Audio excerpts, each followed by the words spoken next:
कृष्ण बलराम मंदिर भक्तवृंद भक्ति शास्त्री के भगवत गीता के 11वें अध्याय का शुभारंभ करेंगे। विश्व दर्शन रूप, क्या नाम है अध्याय का? विश्व दर्शन योग। विश्व दर्शन योग या विश्व रूप दर्शन। अर्जुन को भगवान ने जो 10वें अध्याय में कहा, एक के अंश से स्थितो जगत, तो अर्जुन बड़ा आनंदित हुआ कि ऐसा मेरा मित्र है जिसके एक अंश में ये सारा जगत है, तो उसको देखने की अभिलाषा हुई। तो अर्जुन प्रश्न पूछ रहा है। तो ये विश्व रूप दर्शन योग, इसमें पहले 8 श्लोक जो हैं, अर्जुन भगवान को विश्व रूप देखने के लिए प्रार्थना कर रहा है और भगवान श्री कृष्ण अपने विश्व रूप का वर्णन कर रहे हैं। तो पहले 8 श्लोकों में ये 2 बातें हैं, अर्जुन की प्रार्थना विश्व रूप देखने के लिए और भगवान का विश्व रूप का वर्णन। आप इसमें देखेंगे भगवान विश्व रूप का वर्णन करते हैं, फिर संजय करेगा, फिर अर्जुन करेगा। तो 3 व्यक्ति विश्व रूप का वर्णन करेंगे। परंतु अर्जुन जब विश्व रूप का वर्णन करेगा तो उसमें एक और रूप है, वो है काल रूप। काल रूप जो पहले किसी ने नहीं देखा है। तो आइए अर्जुन का पहला श्लोक पढ़ते हैं। अर्जुन वाचा मद अनुग्राह्य परमं गोयम अध्यात्म संहितं यत्तव्योक्तं वचस्तेन मोहो अयम विगतो मम। अर्जुन ने कहा आपकी कृपा से, मद अनुग्रह है, मेरे ऊपर आपने बहुत बड़ा अनुग्रह किया। तो क्या हुआ? मम मोह, जो मेरा मोह था, कौन सा मोह था? जैसे पहले मेरे को मोह था किस विषय में? आपकी शक्तियों के विषय में। अयम, अब विगत, चला गया। एक महात्मा कहते थे मोह चला गया फिर वापस ना आ जाए, इसलिए अभी तक भगवान कथा को चालू रखेंगे, शिक्षा को। जब अर्जुन अपने मुख से कहेगा नष्टो मोह, 18वें अध्याय में, कि मोह नाश हो गया, तब भगवान कहेंगे अब ठीक है। तो विगत का मतलब चला गया, जो चला गया आ गया तो वापस भी आ सकता है ना। तो कहते अब नष्ट नहीं हुआ है मोह, अभी तक चला गया है। कैसे आपका मोह चला गया अर्जुन? बोला आपके वचन सुन के, जो आपने वचन यत तवया उक्तम वचस्तेन, आपके मुख से जो वचन सुने तो मेरा मोह चला गया। वो क्या वचन सुने? परम विभूति, परम गुह्यम, बहुत गुह्यतम और अति महान आपकी विभूतियों का वर्णन सुना। और उसके साथ क्या आपने बताया? उसके साथ बताया आत्म अध्यात्म संगीतम, मतलब आत्मज्ञान। तो आपके विभूतियों का और आपके आत्मज्ञान का श्रवण आपके मुख से करके मेरा मोह चला गया। ये आपकी मेरे ऊपर कृपा है।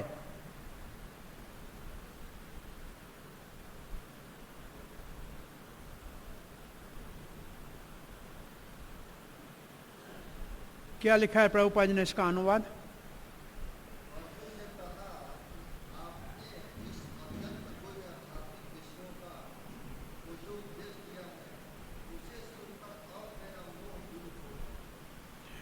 तो इस श्लोक में क्या लिखा है, पहला श्लोक 11वें अध्याय का।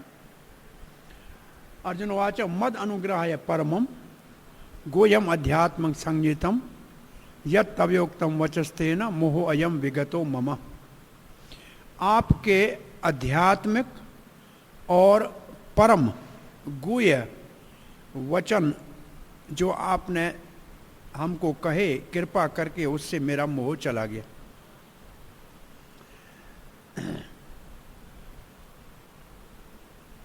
इस अध्याय में अर्जुन भगवान का विश्व रूप देखेगा, उसकी महिमा गाएगा और अर्जुन को बड़ा आश्चर्य लगेगा, भय भी होगा और अर्जुन भगवान के ऐश्वर्य से भयभीत होकर प्रार्थना भी करेगा। तो 10वें अध्याय के अंत में एक अनसेन वाले श्लोक को सुनकर अर्जुन के मन में आया कि ये मेरा मित्र जो है ना, ये आदि पुरुष है, वो सारे विभूतियों का आश्रय है। विष्टाभ्यम इदम कृष्णम एकांशेन जगत। अर्जुन ये सुन के आनंद में विभोर हो गए, वाह वाह, मेरा मित्र, मेरा सारथी, और ये जगत सारी विभूतियां इसी के ऊपर आश्रित है, और वो भी एक के इसके अंश में।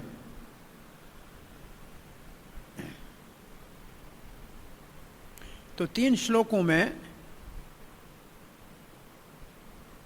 जो भगवान ने अभी कहा था, ये मेरी सब विभूतियां, जहां जहां देखो मेरी विभूति है, क्या मैं इसका करूं, मेरा अनंत है, ये 3 श्लोक लास्ट वाले, इसको सुनकर अर्जुन भगवान की महिमा गा रहा है।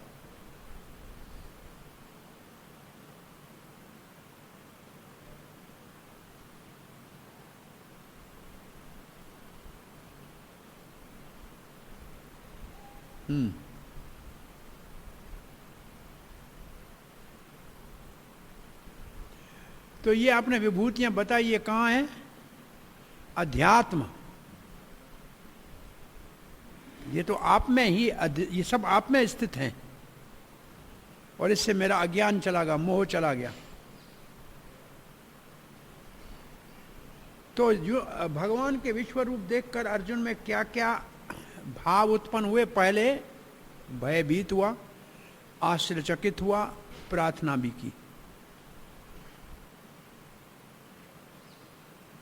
फिर भगवान ने अर्जुन को अपना स्वरूप दिखाया, जिसको देखकर अर्जुन प्रसन्न हो गया। अहम आत्मा गुणाकेश से लेकर सर्वभूताश स्थित तक जब सब महिमा जब सुनी अर्जुन ने, तो ये सुना कि महाविष्णु भी भगवान श्री कृष्ण का ही एक अंश अवतार है, एक अंश है। तो अर्जुन बड़ा आनंद में अपने मित्र के महिमा को सुनकर प्रसन्न हो गया, और उन्होंने ये शब्द कहे। तो मोह कहाँ हुआ था? अर्जुन कहता है मोह चला गया। कोई पूछे आपसे कि अर्जुन को मोह कहाँ हुआ था?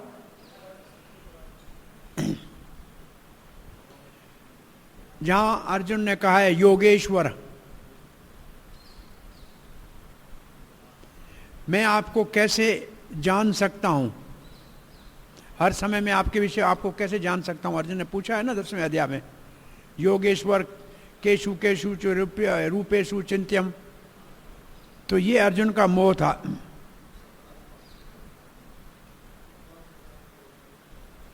भक्ति से मैं आपको हर जगह कैसे देखूं? 10 के 17 में, 10 का 17 क्या है? कथम विद्या अहम योगिन त्वाम सदा परिचिंत्यम केशु केशु चु भाव येषु चिंत्योसी भगवन मया। तो ये श्लोक जो है, ये अर्जुन का मोह का सूचक है। वो अब चली गई, आपने बड़ी कृपा की।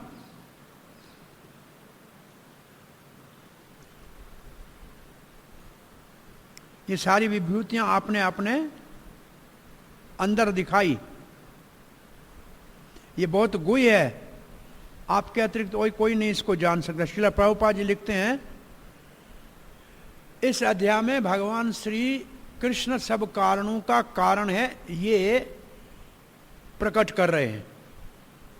सब कारणों का कारण है भगवान। सब कारणों में किसका कारण है? महाविष्णु का भी कारण है, जो भौतिक जगत की सृष्टि करता है। कृष्ण अवतार नहीं है, कृष्ण अवतारों का स्रोत है।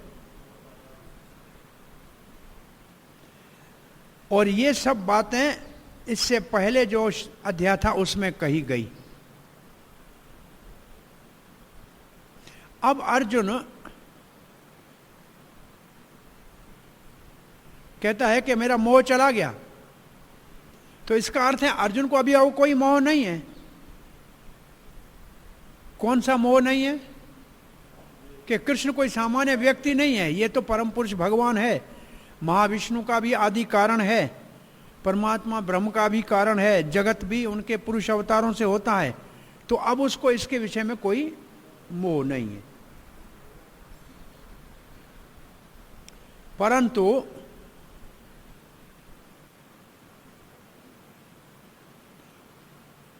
कृष्ण केवल मेरा मित्र इतना नहीं, ये तो सबका आधार है, सबका स्रोत है। परंतु अर्जुन इतना प्रबुद्ध हो गया, आनंदित भी हो गया ऐसा कृष्ण जैसा मित्र पाकर, परंतु अब वो सोच रहा है मैं तो मानता हूं, दूसरे कैसे मानेंगे कृष्ण को कि ये सब कारणों का आदि कारण है। तो कृष्ण की दिव्यता को स्थापित करने के लिए कृष्ण को इस अध्याय में अर्जुन विश्वरूप दिखाने के लिए प्रार्थना कर रहे हैं। तो विश्वरूप दिखाने के लिए प्रार्थना का एक कारण है, अर्जुन तो भगवान की भगवत्ता से संतुष्ट है, जानते हैं, परंतु सामान्य व्यक्तियों को भगवान की दिव्यता से अवगत कराने के लिए अर्जुन ये प्रश्न पूछ रहा है। एक तो ये कारण लिख लीजिए, आगे दूसरा आएगा। जब कोई वास्तव में भगवान का विश्व रूप देखेगा तो भयभीत हो जाएगा, भयभीत हो जाएगा। परंतु कृष्ण इतने दयालु है कि विश्व रूप को हटा के फिर अर्जुन को अपना स्वयं रूप दिखाया।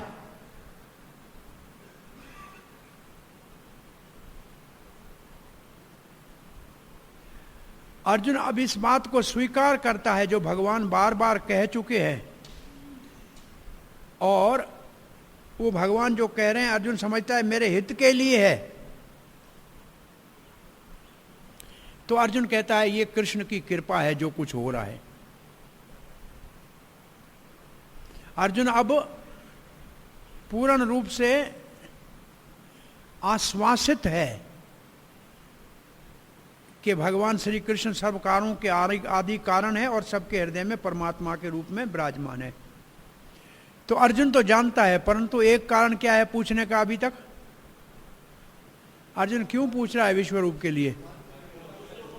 सामान्य लोगों के लिए भगवान की दिव्यता को प्रस्तुत करने के लिए। ठीक है, अब और दो कारण आएंगे, वो भी लिखना। दूसरा श्लोक पढ़ रहे, भवाप्य हि भूताना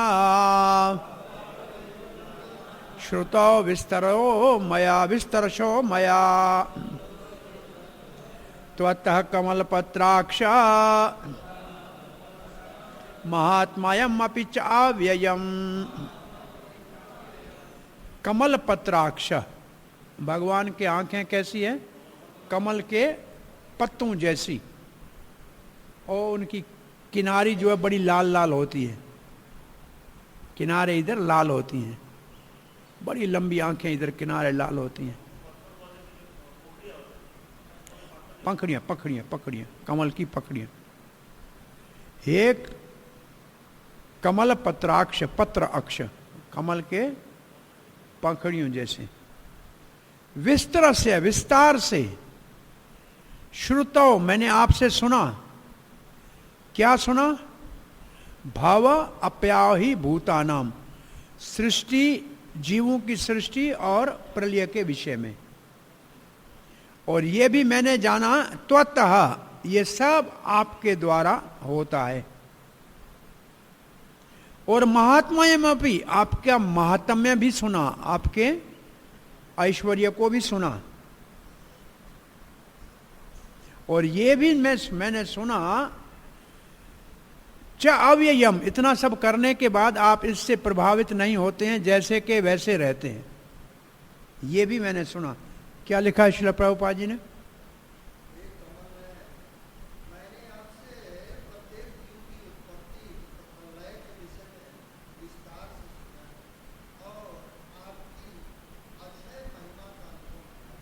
और आपके अक्षयपन का अव्यय।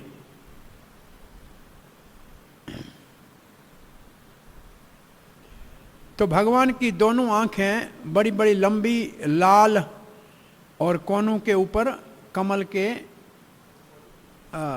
पंखड़ियों की तरह।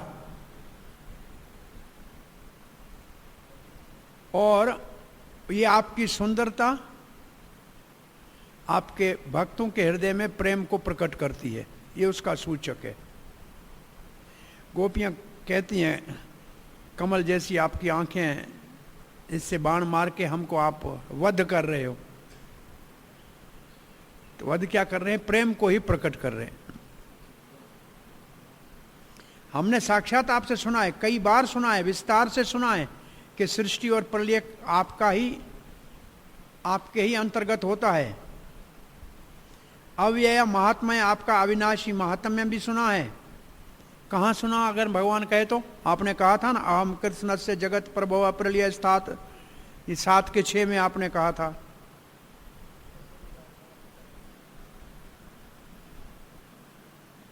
आप अविनाशी हैं, अव्यय है, ये भी हमने सुना। आप ईश्वर हैं।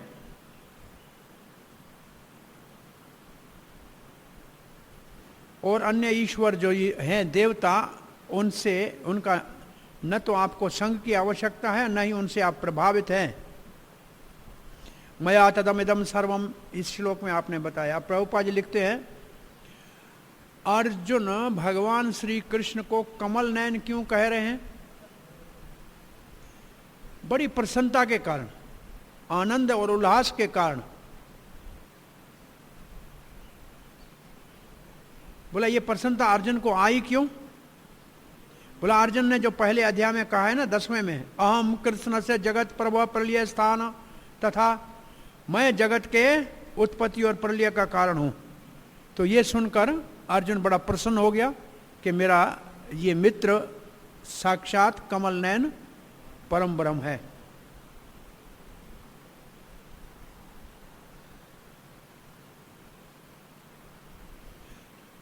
भगवान से बार बार अर्जुन ने सुना है कि भगवान सृष्टि और प्रलय के अतिरिक्त उससे अलग भी हैं, करते हैं, फिर उससे अलग है। ये भगवान ने 9वें अध्याय में कहा है, अहम सर्वस्य प्रभव मत सर्व, ना ये नहीं, उसमें 9 का 4 में जो हम अभी देख के आए थे ना, हाँ न मया तम इदम सर्वम जगत अव्यक्त मूर्ति न मत स्थानी सर्वभूतानि न चाहम तेषु अवस्थित। ये क्या है? ये कैसे भगवान करते हैं? पश्यमे योगम ऐश्वर्यम, ये मेरा योग और ऐश्वर्य है। ये मेरा योग और ऐश्वर्य क्या बताया था आपको उस दिन? योग और ऐश्वर्य की परिभाषा क्या थी? भगवान की अचिंत्य शक्ति, कुछ करना नहीं है, केवल अचिंत्य संकल्प शक्ति। भगवान की अचिंत्य संकल्प शक्ति को योग ऐश्वर्य कहते हैं।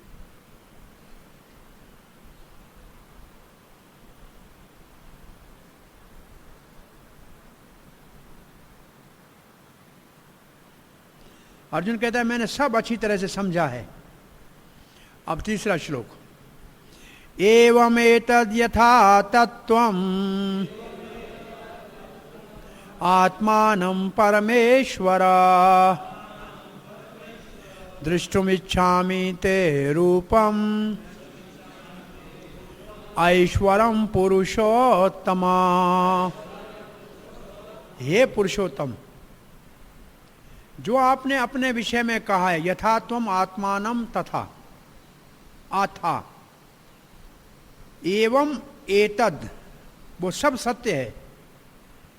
हे पुरुषोत्तम, मेरी इच्छा है, दृष्टुम इच्छामि ते ऐश्वर रूपम, ये आपका ऐश्वर्य का रूप जो आपने वर्णन किया है वचनों से, उसको मैं साक्षात देखना चाहता हूं। प्रचार में हम लोगों को ऐसे समझाते हैं कि 9वें अध्याय में भगवान ने कह दिया कि मेरा भक्त बनो, मेरी पूजा करो, मेरा नमस्कार करो, मन मुझ में लगाओ। तो लोग कहते हैं ऐसा क्या है भगवान की आपकी पूजा करें, आप में मन लगाएं। तो भगवान का देखो मेरे ऐश्वर्य, ये सब मेरा चमत्कार है। तो फिर 11वें अध्याय में भगवान अर्जुन कहते आपने जबान से कह दिया, अब ये दिखा भी दो तो प्रमाण पक्का हो जाए। तो फिर भगवान दिखा देंगे सारे ऐश्वर्य।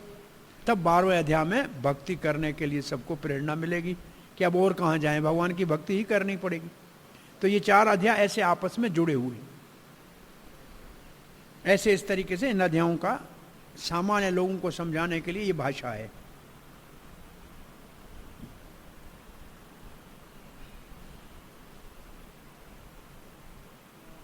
बस मैं आपने जो कहा है ये सत्य है, परंतु फिर भी मैं आपके इस ऐश्वर्य वाले रूप को देखना चाहता हूं।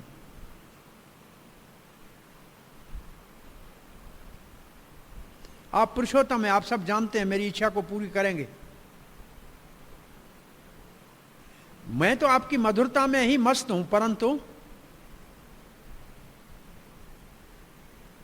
अब मेरे को आपका ऐश्वर्य देखने की इच्छा है।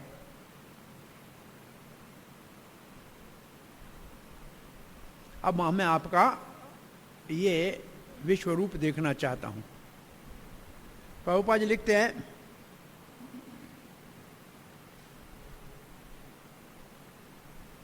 ये क्या लिखा है प्रभुपाद ने पहली लाइन में, क्या लिखा है देखिए। नहीं, सब पढ़ के देखो क्या लिखा है। ये एकांशे निश्चितो जगत, वो वही श्लोक लिखा है ऐसे का ऐसे। ये 10 का 42वां श्लोक है। अब फिर पुनः अर्जुन क्या, प्रभुपाद क्या लिखते हैं, अर्जुन को तो कोई संदेह नहीं है, परंतु सामान्य लोगों को कृष्ण में विश्वास दिलाने के लिए अर्जुन की इच्छा है कि वो भगवान के विश्व रूप का दर्शन करे, कि वो विश्व रूप के अंदर कैसे अपने एक अंश से प्रविष्ट है। आएगा तब लिखेंगे, दूसरा कारण आएगा तब आपको बताएंगे। अभी बताएंगे आपको विश्वास करना थोड़ा मुश्किल होगा। एक सामान्य कारण तो ये है कि भविष्य में कोई भगवान कहने की मूर्खता करे तो उसको अर्जुन की तरह विश्वरूप पूछना दिखा सकता है कि नहीं। एक तो ये भी कारण है बहुत बड़ा कि एक प्रमाण कसौटी की तरह अर्जुन ऐसा स्थापित करना चाहता है कि कली काल में कोई मूर्ख भगवान घोषित करे तो उसको बोलो विश्वरूप दिखाओ।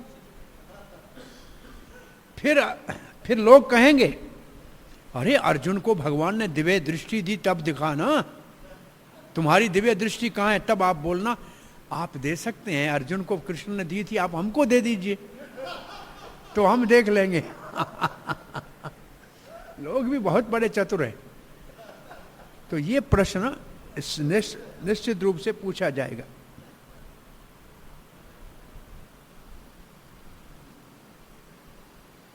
अर्जुन भगवान को पुरुषोत्तम क्यों कह रहे हैं? बहुत महत्वपूर्ण है, क्योंकि कि अर्जुन के अंदर भी तो भगवान है परमात्मा के रूप में, इसलिए अर्जुन की इच्छा को समझ सकते हैं।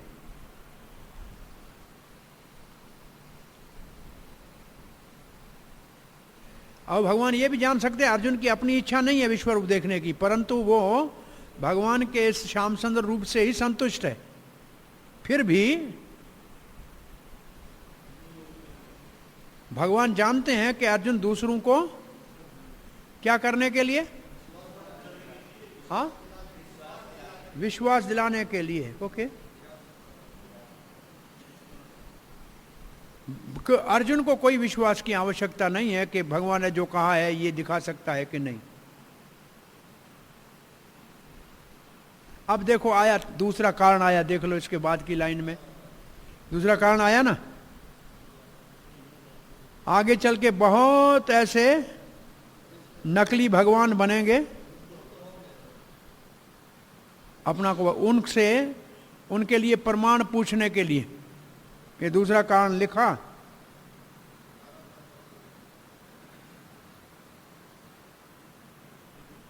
ये दूसरा कारण हो गया, ठीक है। और भी कोई कारण आएगा तो लिखना, 2 कारण तो ये पक्के हैं। कौन से 2 कारण हो गए पुरुषोत्तम, बताओ। 2 कारण अर्जुन क्यों पूछ रहा है विश्वरूप भगवान से देखने के लिए? पहला कारण क्या पुरुषोत्तम?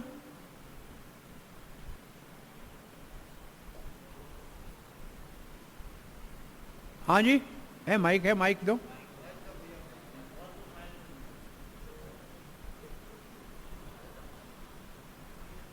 दो कारण पक्के करो जी।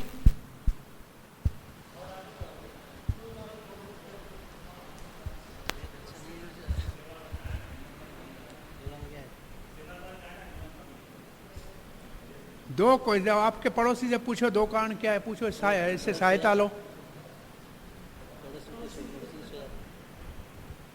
बोलो इसको, बताओ पहला कारण क्या है, बताओ।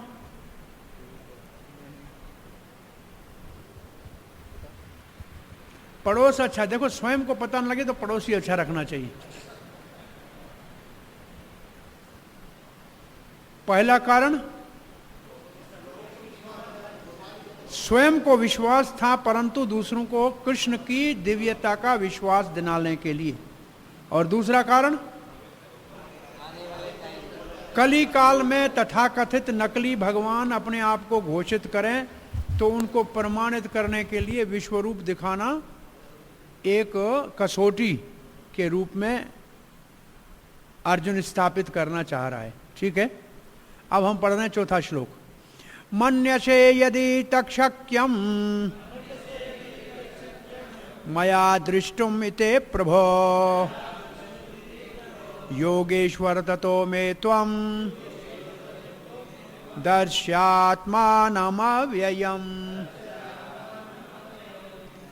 मन्य से यदि चक्यम, यदि मन्य से अगर आप मानते हैं, क्या मानता हूं? मया ते दृष्टुम शक्यम इति, अगर मैं आपके इस रूप को देखने के योग्य हूं, मैं इसके लायक हूं, शक्य मेरे में योग्यता है। हे प्रभु, हे प्रभु, हे योगेश्वर। योगेश्वर का अर्थ यह है कि अगर मैं योग्य नहीं हूं तो आप योगेश्वर है, मेरे को योग्य बना दीजिए। इसका भाव ये है कि मैं नहीं हूं योग्य तो आप तो योगेश्वर है ना, मुझे योग्य बना दीजिए। तो दोनों बात कहते हैं। योगेश्वर इसलिए कहा है कि अगर मैं योग्य हूं तो दिखाइए, और मैं नहीं हूं तो आप योगेश्वर है, मुझे योग्य बना दीजिए। तत्व में तुम दर्शे, तो फिर आप मुझे दर्शन, ये विश्वरूप दिखाइए।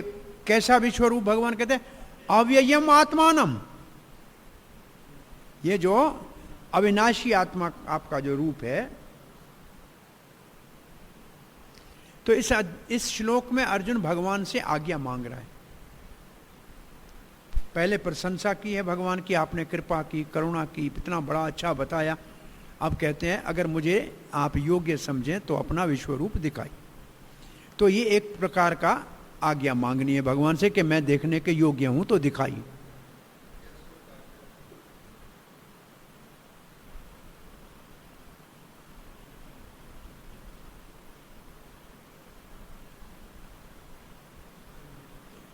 तो ये बात याद रखा, मैं अयोग्य हूं तो भी आप मुझे योग्य बना सकते हैं क्योंकि आप योगेश्वर हैं। प्रभुपाद जी लिखते हैं,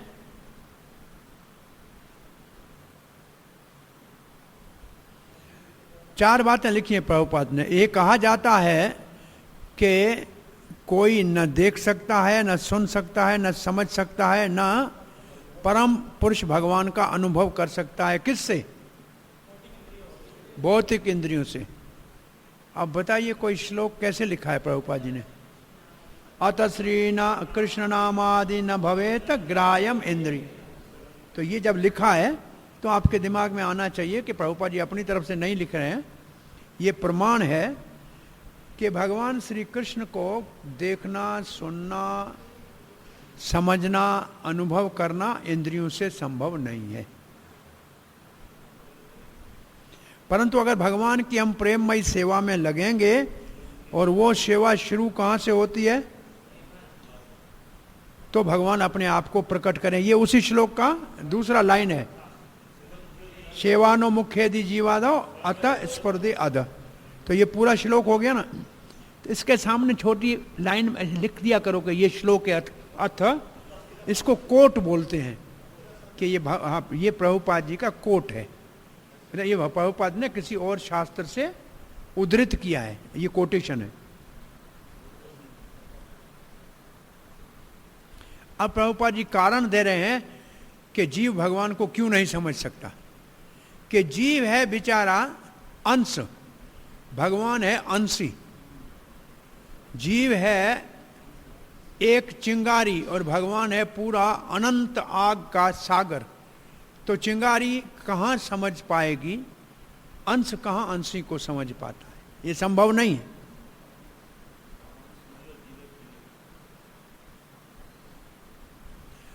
ठीक है, ये सिद्धांत है। क्यों नहीं इंद्रियों से समझ सकते हैं? क्योंकि हम सीमित हैं, भगवान असीम है। तो असीम को सीमित कैसे देख सकता है, कैसे समझ सकता है? अब प्रभुपाद जी लिखते हैं अर्जुन एक भक्त है, इसलिए वो अपने तथाकथित मन से तर्क वितरक से समझने का प्रयास नहीं करना चाहता है। वो जानता है कि जीव जो है सीमित है और इस बात को स्वीकार करता है कि भगवान की जो अनंत स्थिति है उसको नहीं समझ सकता।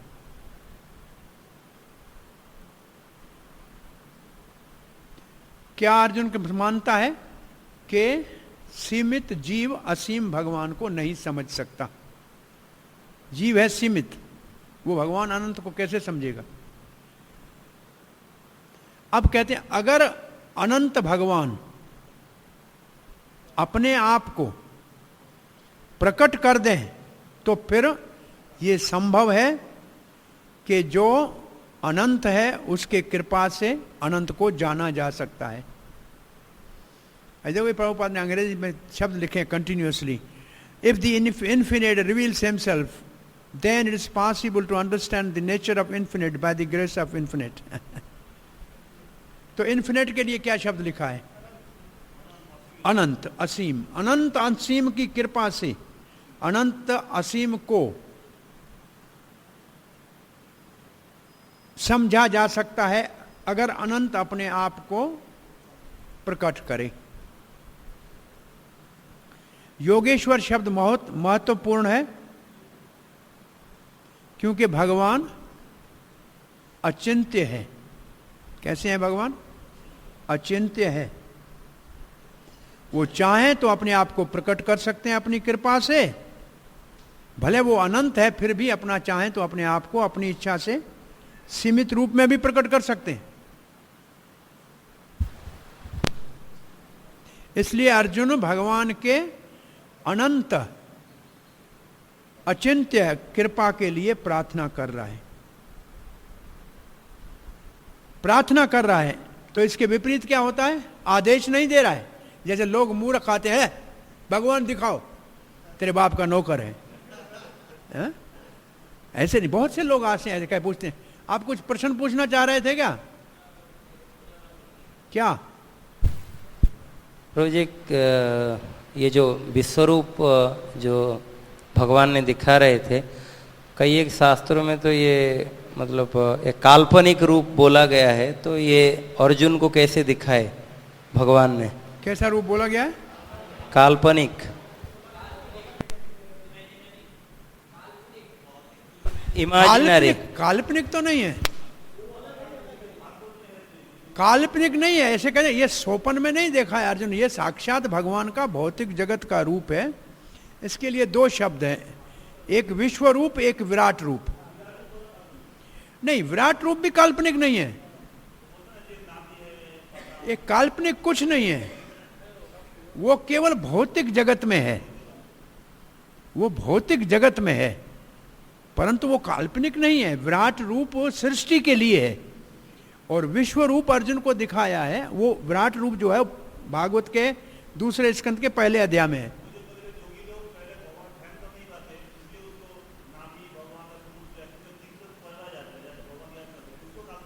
नहीं, विराट रूप का वर्णन है शास्त्र में, ऐसा कि नहीं है, वर्णन है। उसका नाम ही रूप है। जब रूप ही कहते हैं तो रूप है भी भौतिक जगत में है। सब कुछ देवता, ये सारा जगत भगवान के विश्व रूप में ही अटका हुआ है। परंतु विश्व रूप का ध्यान नव शिक्षक भक्तों के लिए है, विश्वास दिलाने के लिए, उन्नत भक्तों के लिए नहीं है। प्रभुपाद जी उदाहरण एक दिया करते थे। किसी लड़के का बाप आर्मी में मेजर है, लड़ाई हो रही है, बॉर्डर पे गोले बरस रहे हैं, तो क्या अपना बेटा जाके बाप को गले मिलेगा क्या? भाई युद्ध के मैदान में कैसे मिलेगा? तो उसे प्यार नहीं किया जा सकता है उधर। तो विश्व रूप भगवान का ऐसा भयानक रूप है, जैसे मेजर पिता बमों के बीच में सीमा पे खड़ा है, लेकिन वही पिता घर में जब आता है मेजर होते हुए तो भी बेटा उसके गले मिल लेता है। तो भक्तों को भगवान का व्यक्तिगत रूप चाहिए, वो जो विश्व रूप में कोई रुचि नहीं है। परंतु लोग विश्व रूप को ज्यादा मानते हैं। इसी अध्याय में मायावादी विश्व रूप को महान मानते हैं, रामानुज आचार्य वाले चतुर्भुज रूप को महान मानते हैं, गौड़ीय वैष्णव जो है मानुषम रूप को महान मानते हैं। इसी में 3 विभाग हैं, इसी में 3 मानने वालों का 3 विचार है। विश्व रूप काल्पनिक नहीं है, भगवान का है, भगवान दिखा रहे हैं, परंतु आध्यात्मिक नहीं है, भौतिक है।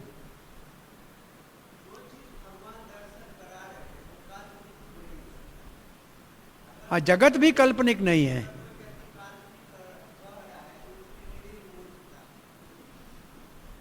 हाँ, काल्पनिक नहीं समझना चाहिए।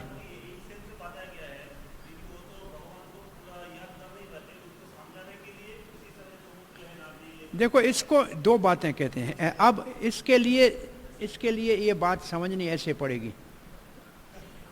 देखो, अपने देश का सिर्फ झंडा है, निशान देखते हैं ना तो देश का पता लगता है किसका है, तो झंडे से देश को जानते हैं। इस्कान का लोगोस जैसे कमल है, उसको देख के इस्कान का पता लगता है। लेकिन 96 में से पहले इस्कान का लोगो दूसरा था, किसी को मालूम है? हाँ, ऐसा एक बीच में इस्कान लिखा होता था, ऐसे गोला एक था बस, तो लोगो बदल दिया हमने, सेंटिनियल में लोगो बदल दिया। तो इसको बोलते हैं हम अपने मन से कोई निशान बनाते हैं पहचान के लिए। जैसे देश का झंडा आपने अपने मन से बनाया कि ये मेरे देश का है, ये तेरे देश का है, तो ये हमारी मन की कल्पना से हम कुछ निशान बनाते हैं। लेकिन भगवान का निशान हमारे मन की कल्पना से नहीं है, भगवान के रूप के आधार पर। जैसे हमने ठाकुर जी का यहाँ 3 अल्टर, तीनों को एक क्यों नहीं कहते? गौर निताय अलग है, राधा श्याम अलग है, और कृष्ण वाला अलग क्यों है? क्योंकि हमने अपने मन से नहीं बनाया है, जो उनका रूप जैसा शास्त्र ने वर्णन किया है उसको वैसे ही बनाया। तो इसको कहते हैं अवरोह चिन्ह है। ये जो हमारा ठाकुर जी श्री विग्रह है, ये अवरोह चिन्ह है। और संसार में जितने जो आपको निशान मिलते हैं, झंडे मिलते हैं, वो आरोह चिन्ह है, हमने अपने मन से बनाए हैं। हम बदल भी सकते हैं, लेकिन इसको नहीं बदल सकते। एक बार मेरे ख्याल में यहाँ वृंदावन के किसी मंदिर में भगवान को मोबाइल हाथ में दे दिया था कि पैंट पहना दिया था, तो बड़ा हंगामा हो गया था कि ऐसे किया नहीं जा सकता। नहीं, ऐसे हंगामा हो जाता है ना, ये हम अपना मनमानी कर रहे हैं ना। जो भगवान का रूप है वैसे ही रहना है। तो ये अवरोह नहीं है, ये ऊपर से नीचे आने वाला है, हमने अपने मन से नहीं बनाया है। ये विश्व रूप भी हमने नहीं बनाया है, भगवान ने वर्णन किया है। तो अर्जुन भगवान को आदेश नहीं दे रहा है, प्रार्थना कर रहा है। अब प्रभुपाद कहते हैं भगवान कोई आपके लिए बंधे हुए नहीं है कि आपको दर्शन दें, आपके अधीन नहीं है कि आपको ही दर्शन दें। अगर कोई शरणागत नहीं है, पूर्ण रूप से कृष्ण भावना में और भक्ति में नहीं लगता है, तो भगवान क्यों दर्शन दें? तो अपने ही मन कल्पना से भगवान को नहीं, कृष्ण को नहीं देखा जा सकता। हमें बहुत से लोग आपने देखा, पूछते हैं भगवान देखा है आपने? आप क्या उत्तर देते हैं? हाँ,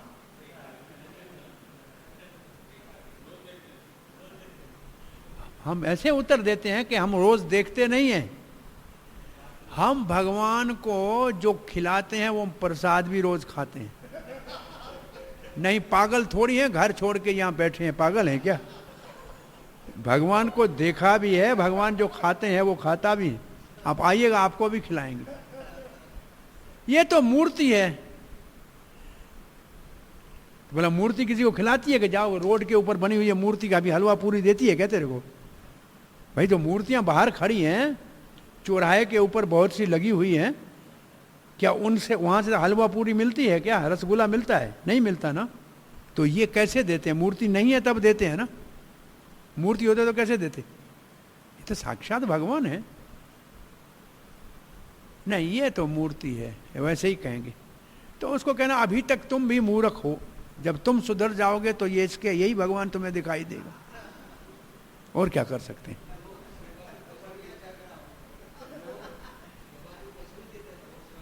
लोग पैसे भी देते हैं, सेवा के लिए पैसे भी देते हैं, फिर भी कहते हैं भगवान दिखाओ। बोला किसके लिए पैसे दिए हैं? भगवान के लिए। फिर ये तो यही तो भगवान है। पांचवा भगवान उत्तर दे रहे हैं। इसका अर्थ 4 श्लोकों में अर्जुन की प्रार्थना है, याचना है। प्रशंसा और याचना है, 2 शब्दों में लिखना हो तो अर्जुन का भगवान की प्रशंसा और अनुग्रह और याचना। प्रशंसा से प्रार्थना और याचना। प्रशंसा की है, महिमा गाई है, और याचना की है विश्वरूप देखने के लिए। और क्यों देखने के लिए की है? 2 कारण आप पक्के याद रखना, और कोई तीसरा आएगा तो देखेंगे। श्री भगवान वाचा पश्य मे पार्थ रूपाणि शतशो अथ सहस्रशः नानाविधानि दिव्यानि नाना वर्ण आकृतिनि च। पश्य मे पार्थ रूपाणि, हे पार्थ मेरे रूपों को देखो। कितने? शतशो, सत। हे पार्थ मेरे सैकड़ों हजारों अद्भुत रूप देखो। पश्य में पार्थ रूपाणि शत अथ सहस्र। कैसे हैं? दिव्यानि, ये दिव्य रूप हैं। पश्य में दिव्यानि रूपाणि, किस प्रकार की हैं? नाना विधानि, बहुत प्रकार की है, और बहुत रंग है, और बहुत रूप है। नाना वर्ण आकृति, वर्ण का मतलब रंग और आकृति का मतलब रूप। तो सैकड़ों हजारों दिव्य मेरे रूप, नाना प्रकार के रंग और रूपों वाले आप देखो। तो ये भगवान अपने विश्व रूप का वर्णन कर रहे हैं। अब क्या भगवान दिखाने जा रहे हैं? तो ये विश्वनाथ चक्रवर्ती ठाकुर कहते हैं पहले मैं आपको जो पुरुष सूक्त में मेरे रूप का वर्णन है वो दिखाऊंगा। वो पुरुष सूक्त आपने सुना है, सहस्र पुरुषा सहस, ये जो गाते हैं ना, इसमें भगवान के विराट रूप का वर्णन है। और ये वेदों का मंत्र है, और ये ब्रह्मा जी इसी मंत्र से क्षीर सागर पे प्रार्थना करते हैं। तो इसको क्या नाम है? इसका पुरुष सूक्त। मंत्र जब इकट्ठे होते हैं उसको सूक्त कहते हैं। मंत्रों के समूह को सूक्त कहते हैं, और सूक्त इकट्ठे होते हैं तो संहिता बनती है। संहिता, वो संहिता जो होती है ये वेदों का एक अंग है। वेदों के 4 अंग होते हैं, ब्राह्मण, आरण्यक, संहिता और उपनिषद। तो उसमें सूकत जो है मंत्रों के समूह को सूकत कहते हैं। जैसे ब्रह्म सूक्त, ब्रह्म सूक्त, और सूक्त बहुत इकट्ठे हो जाएंगे तो फिर हो जाएगी संहिता।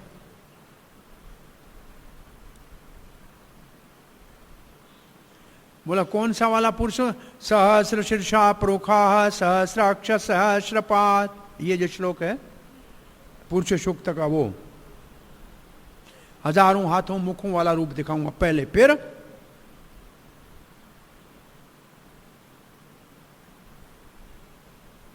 ये मेरा ही विस्तार है। पहला पुरुष अवतार महाविष्णु दिखाऊंगा, अंतर्यामी जो प्रकृति का है उसका दर्शन कराऊंगा। बाद में मैं आपको क्या दिखाऊंगा? जब आप में योग्यता पूर्ण आ जाएगी, मेरे काल का रूप दिखाऊंगा।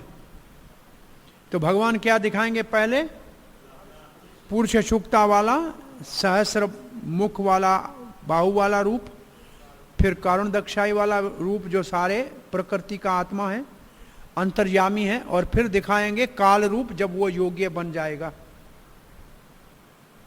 ऐसे मन में विचार करके भगवान ने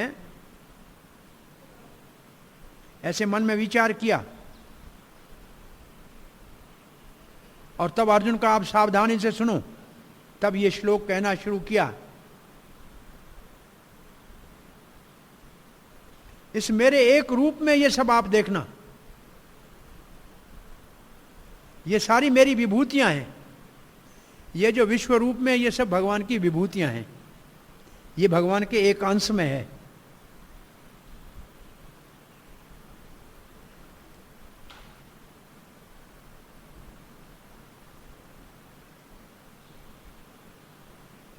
तो ये दो ही बातें हैं। दो बार पश्य है क्या इस श्लोक में? देखो, दो बार है क्या?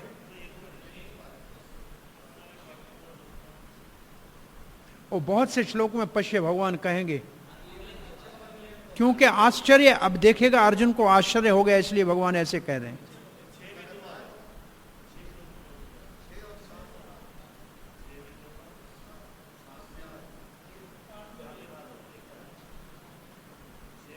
प्रभुपाद जी क्या लिखते हैं? देखो ये आपको लिए एक पढ़ देखिए, क्या पहली लाइन पढ़िए इसकी। नहीं वो उसको पढ़ने दीजिए, ये काल्पनिक है या क्या लिखा है? देखो जरा पढ़ो, अब माइक में पढ़ो। अर्जुन कृष्ण के विश्व रूप को देखना चाहते थे। अर्जुन कृष्ण के विश्वरूप का दर्शनाभिलाषी था, जो दिव्य होकर भी दृश्य जगत के लाभार्थ प्रकट होता है। फलतः वह प्रकृति के अस्थायी काल द्वारा प्रभावित है। जिस प्रकार प्रकृति माया प्रकट अप्रकट है, उसी तरह कृष्ण का यह विश्वरूप भी प्रकट तथा अप्रकट होता रहता है। यह कृष्ण के अन्य रूपों की भांति वैकुंठ में नित्य नहीं रहता। बस इतना ठीक है। इसका अर्थ क्या है? पहले प्रभुपाद ने लिखा है ये दिव्य रूप है, तो काल्पनिक नहीं है, ये खंडन हो गया। ये दिव्य रूप है। पहले वो दिव्य रूप होते हुए भी इस भौतिक जगत में प्रकट और अप्रकट होता रहता है। जैसे भौतिक प्रकृति प्रकट और अप्रकट होती है, ऐसे ये विश्व रूप भी प्रकट और अप्रकट होता है। और इसके पीछे दूसरा क्या लिखा है? इसका अस्तित्व आध्यात्मिक जगत में नहीं है। और किसका अस्तित्व आध्यात्मिक जगत में नहीं है? परमात्मा का। क्षीरोदक्षाई विष्णु का भी कोई आध्यात्मिक जगत में लोक नहीं है। इसलिए जो योगी ब्रह्म का जो ध्यान भी करते हैं ना, वो भी ब्रह्म तक ही पहुंचेंगे, क्योंकि वहां परमात्मा है ही नहीं तो कहां जाएंगे। तो परमात्मा ध्यान करने वाले को भी ब्रह्म तक ही पहुंचना है, उससे आगे नहीं जा सकते। परमात्मा का लोक ही नहीं है तो कहां जाएंगे?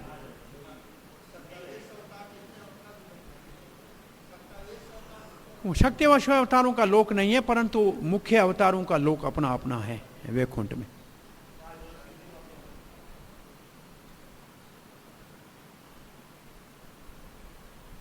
जहां तक भक्त का प्रश्न उठता है, वो भगवान के विश्वरूप देखने में इतना ज्यादा तीव्र इच्छा नहीं रखता है, परंतु अर्जुन कृष्ण का ये रूप देखना चाहता था। क्यों? कि कृपा करे। क्यों?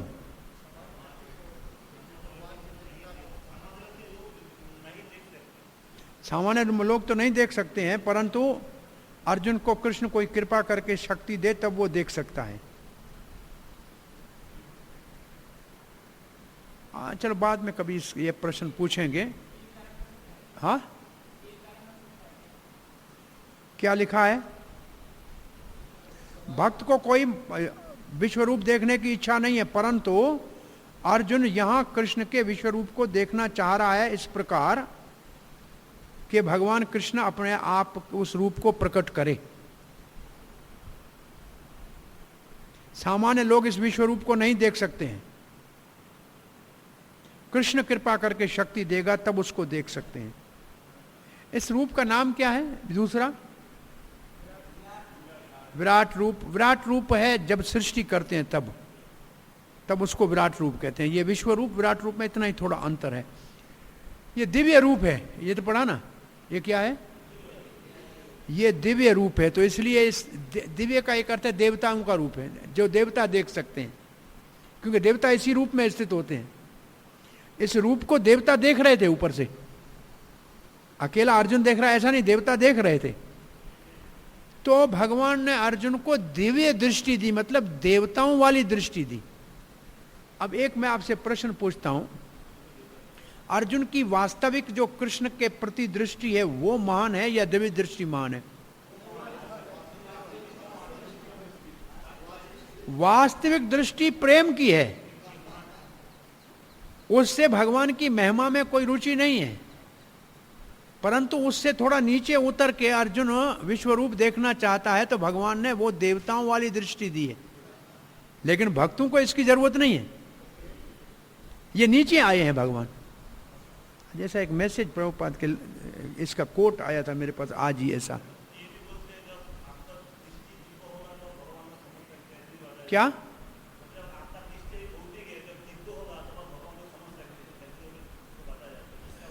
आपकी दृष्टि भौतिक है इसलिए आप भगवान को नहीं देख सकते। हाँ, वो है प्रेम मंजन सुरिता भक्ति विलोचन है ना संत सदैव हृदयेषु। वो है कि आपके हृदय में प्रेम है तो भगवान सब जगह दिखाई देगा। अब हम छठा श्लोक पढ़ रहे हैं।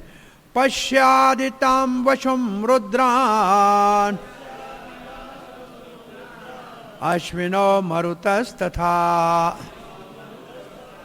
बहून्यदृष्ट पूर्वाणे पश्य आश्चर्याणि भारत।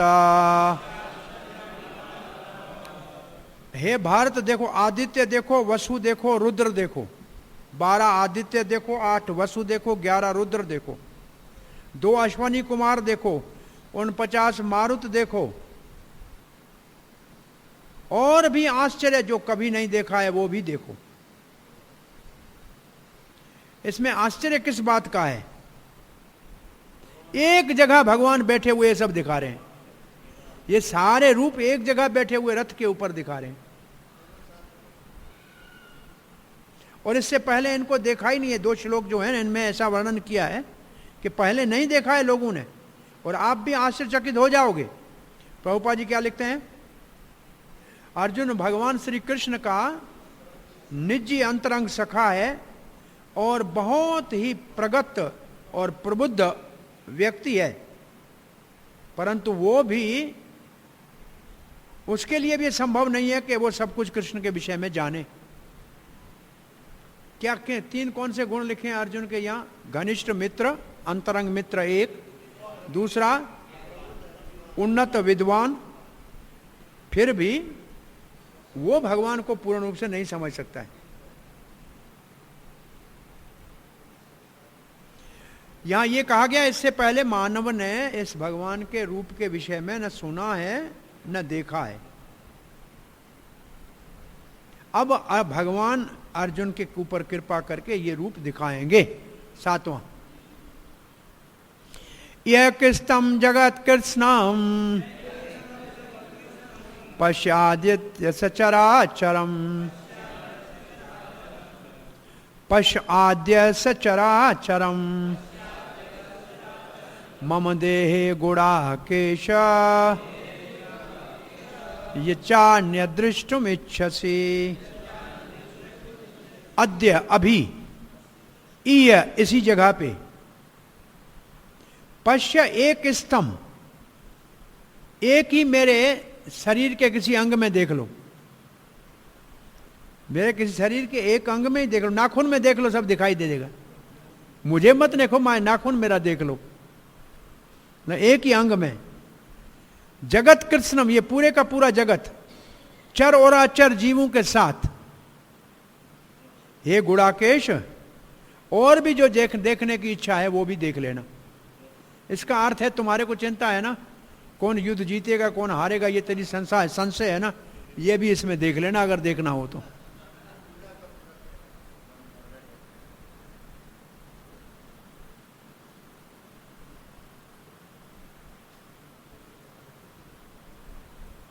हजारों सालों तक दुनिया में घूमो तो भी ये सब नहीं देख सकते हो। आप अभी एक जगह पे इसी वक्त देख लो, एक समय में एक जगह पे मेरी कृपा से ये सब चीजें देख लो, और भी जो देखना चाहते हो देख लो।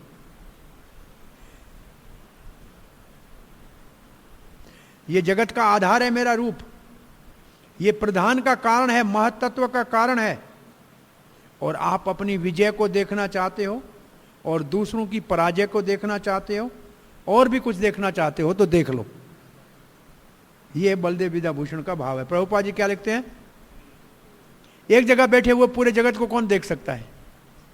हम तो यहां बैठे हुए प्रसाद हाल में भी जाके देख नहीं सकते क्या बना है। अब भगवान को क्या देखेंगे। तो ये बड़े बड़े उन्नत और प्रगति किए हुए वैज्ञानिक भी किसी जगत के, किसी इस ब्रह्मांड के एक भाग में जाके कहते हैं, वहां भी पहुंच नहीं पाते, तो सब जगह कैसे पहुंचेंगे। परंतु अर्जुन जैसे भगवान के भक्त एक जगह बैठकर सब जगत को भगवान की कृपा से देख सकते हैं। भगवान श्री कृष्ण उनको शक्ति दे गए, जो वो भूत भविष्य वर्तमान में देखना था या देखना चाहता है देख सकता है। ये कृष्ण की कृपा है और अर्जुन इसके कारण देखने में समर्थ होगा। 8वां श्लोक, ये प्रसंग पूरा होगा। क्या है, न तुमाम शक्य से दृष्टो अनेनैव स्वचक्षुषा दिव्यम ददामि ते चक्षुः पश्य मे योगमैश्वरम्। न तुमाम शक्य से दृष्टुम, परंतु आप मेरे को देख नहीं सकेंगे। क्यों, क्या हो गया। अनेन एव स्वचक्षुषा, ये जो आपकी भौतिक इंद्रियां हैं इससे नहीं देख सकते। मैं आपको देवताओं वाली आंखें देखता हूं। दिव्यम चक्षु ते ददामि। अब कहते हैं पश्य में योगम ऐश्वरम, मेरे योग और ऐश्वर्य को देखो।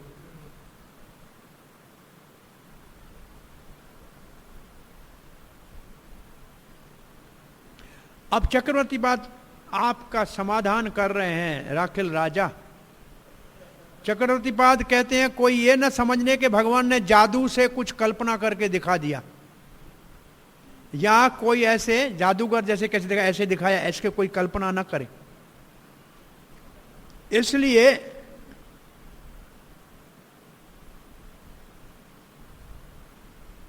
ये बहुत भारी शब्द लिखा है। इस उद्देश्य से ये विश्वास के साथ भगवान अपने इस रूप को, जिसमें पूरा जगत समाया हुआ है, वो सच्चित आनंद है, इस दृष्टि से ये श्लोक कह रहे हैं। ये सच्चित आनंद है, भगवान का रूप है। आपकी ये आंखें अनेना, आप मुझे नहीं देख सकते हैं, ये मेरा आध्यात्मिक रूप है, इसलिए मैं आपको दिव्य चक्षु देता हूं।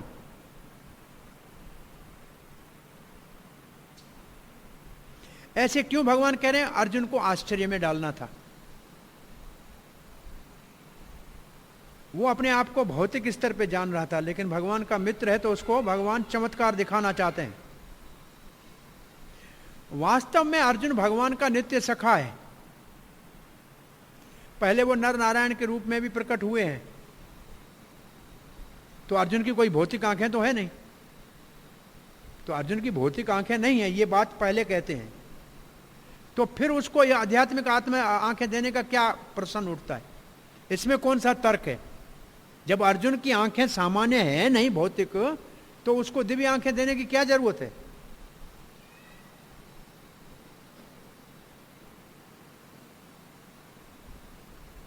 और उसको भी देखना क्या है?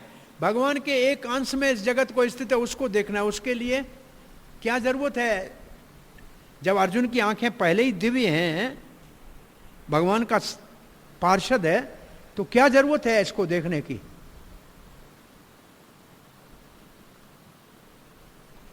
कहते हैं इसका कारण यह है कि जो अर्जुन की आंखें हैं ना, वो भगवान की मधुरता को देखने की आदी हैं। वो ऊपर के स्तर के प्रेम की आंखें हैं। वो कृष्ण के श्याम सुंदर रूप में, वसुदेव कृष्ण रूप में ही आकर्षित होती हैं, उसी में सुख लेती हैं। जैसे कोई अनन्य भक्त हो, वो देवलीला में को देखने में इतना ज्यादा रुचि नहीं रखता है, तो ये तो दिव्य देवलीला है। अब उदाहरण दे रहे हैं।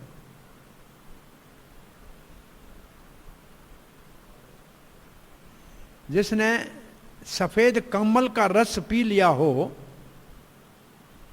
तो उसी जबान से फिर गन्ने का रस कैसे पिएगा? अब पता नहीं, हमने तो कभी पिया नहीं है सफेद कमल का कैसा रस होता है।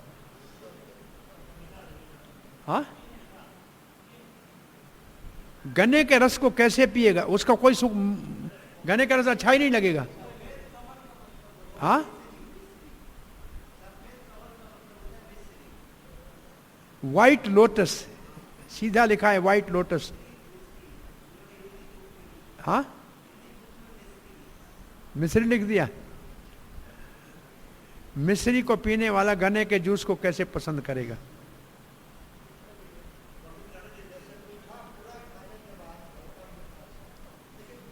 इसको, ये तो बहुत ऊपर का स्थान है। आप कहें कि रसगुल्ला खाने के बाद करेला क्या खाएगा?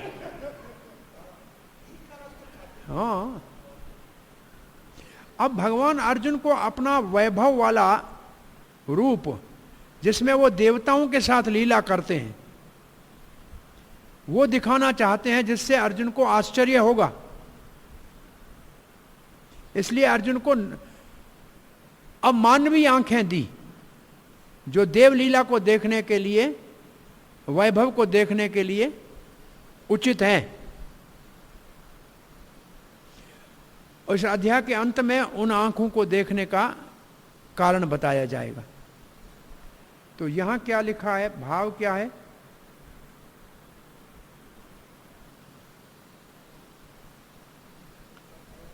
प्रभुपाद जी लिखते हैं,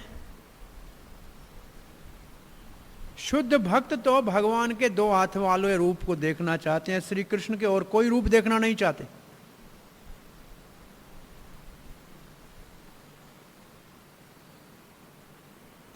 विश्व रूप तो भगवान की कृपा से देखा जा सकता है।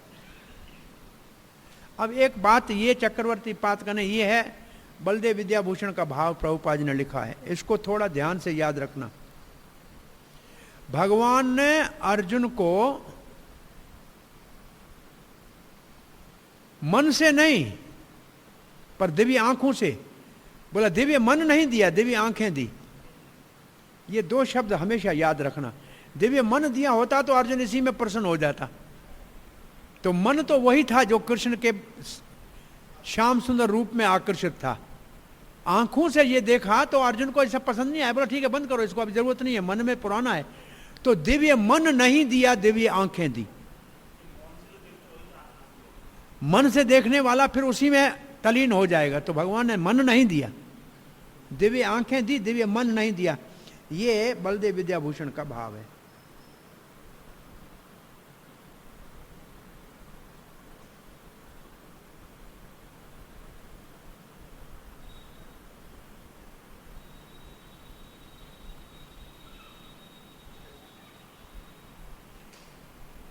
तो योग का अर्थ है ये मेरा वास्तविक रूप है। यहां सीधा लिखा है बलदेव विद्याभूषण का, अर्जुन को भगवान ने दिव्य चक्षु दिया, दिव्य मन नहीं दिया। अगर दिव्य मन अर्जुन को दिया होता तो विश्व रूप देखने में वो बड़ा मगन होकर प्रसन्न हो जाता, वो नहीं दिया। कुछ लोग कहते हैं 1000 हाथों वाला भगवान का ये विश्व रूप श्री कृष्ण के रूप में जो अर्जुन का 2 हाथ वाला सारथी पार्थ है उससे महान है।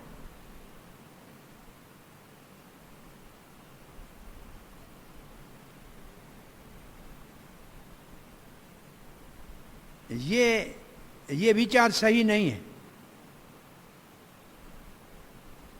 अब प्रभुपाद जी क्या लिखते हैं, मन वाली प्रभुपाद ने लिखा है, देखो लिखा पहली लाइन में, देखे ना, दिव्य मन नहीं दिया है, दिव्य आंखें दी है।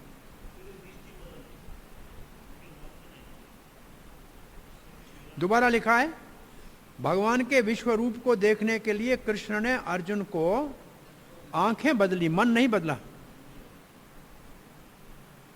क्यों? क्योंकि विश्व रूप इतना महत्वपूर्ण नहीं है। ये आगे वाले श्लोकों में सिद्ध हो जाएगा। भगवान ने अर्जुन को वो योग्य आंखें दी जिससे वो देवलीला वाला रूप ये दिव्य देखे।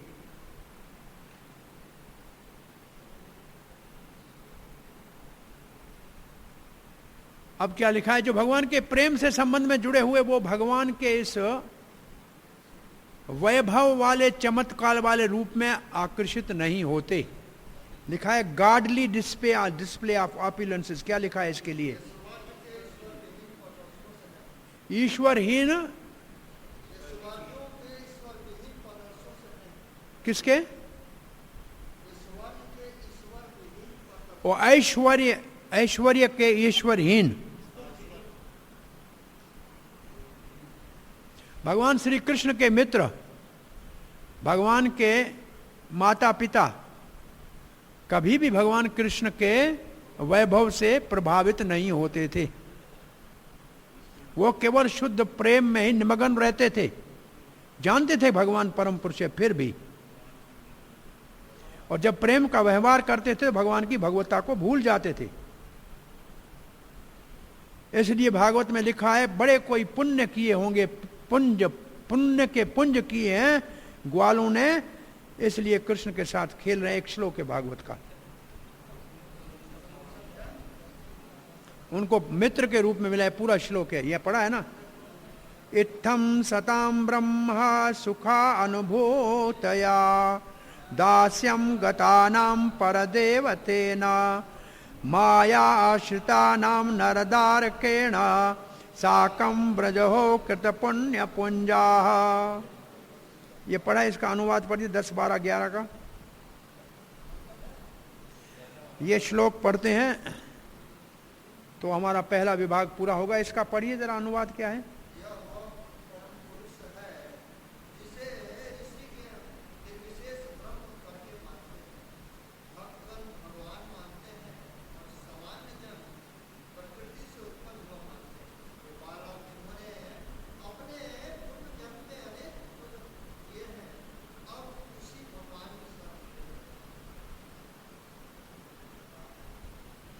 अब तीसरा कारण आ रहा है, देखो ये, अब आप लिखो तीसरा कारण विश्व रूप दिखाने का। शुद्ध भक्त भगवान के विश्व रूप देखने में इच्छा नहीं रखते हैं, परंतु यहां अर्जुन कृष्ण के वचनों को वास्तविक स्थापित करने के लिए जो 10वें अध्याय में कहे हैं, प्रमाणित रूप से कि ये केवल, क्या ये केवल दार्शनिक नहीं है परंतु ये वास्तविक है। ये देखिए,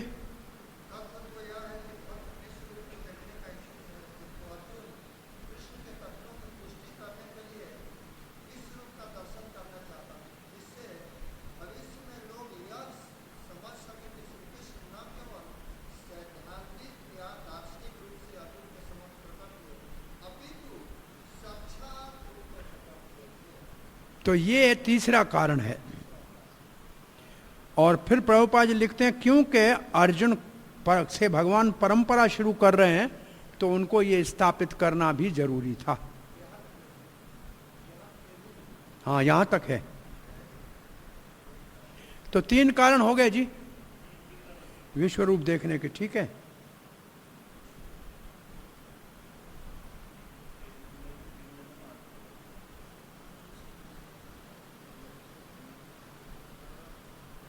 तो इसके बाद प्रभुपाद ने लिखा है जिसको भगवत गीता समझनी है अर्जुन की तरह केवल सिद्धांतिक नहीं पर वास्तविक, कृष्णा एक पुरुष है जो अर्जुन के सामने खड़ा है और प्रमाण देके सब चीज को स्थापित कर रहा है। अर्जुन को भगवान ने वो योग्य शक्ति दी जिससे वो विश्व रूप को देख सके।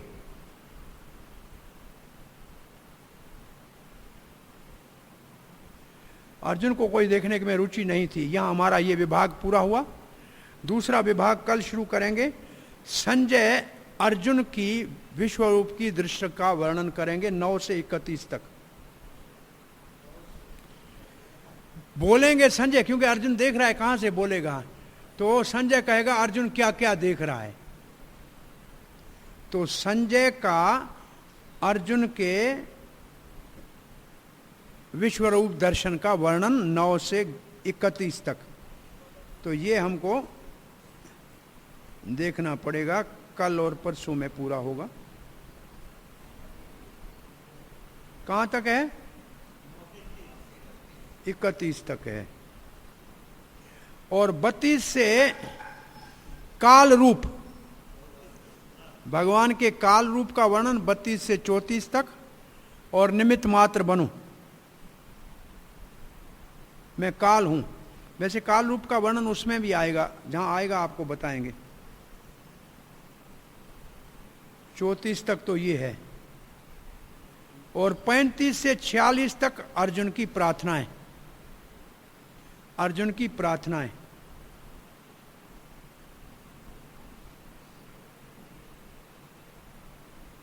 ये थोड़ा टाइम ज्यादा लेगा प्रार्थनाओं वाला। और अंतिम 47 से 55 तक केवल शुद्ध भक्त कृष्ण के श्याम सुंदर रूप का दर्शन कर सकते हैं। ये जो द्विभुज रूप है ये केवल शुद्ध भक्तों के लिए है, 47 से 55। और ये भक्ति का सूत्र है ये विभाग। तो ये थोड़ा दूसरे नंबर पे लंबे अध्याय, दूसरे नंबर के लंबे अध्यायों में है।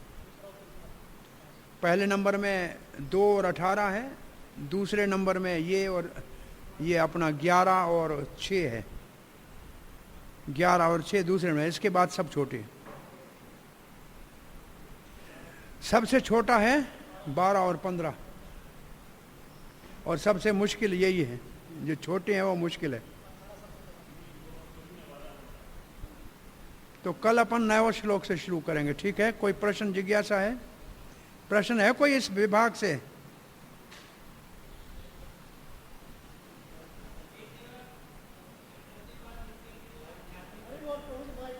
क्या क्या क्या?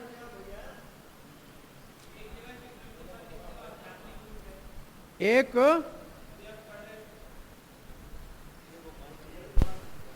अभी आप एक जगह पढ़ रहे थे, चक्रवर्ती पाद बोल रहे हैं कि जो रूप है भगवान का वो आध्यात्मिक सच्चिदानंद है। और प्रभुपाद जी पहले एक तरपट में लिखे थे कि ये भौतिक है, तो काल के अधिभूत है। ये प्रकृति के साथ प्रकट होता है, प्रकृति के साथ समाप्त होता है।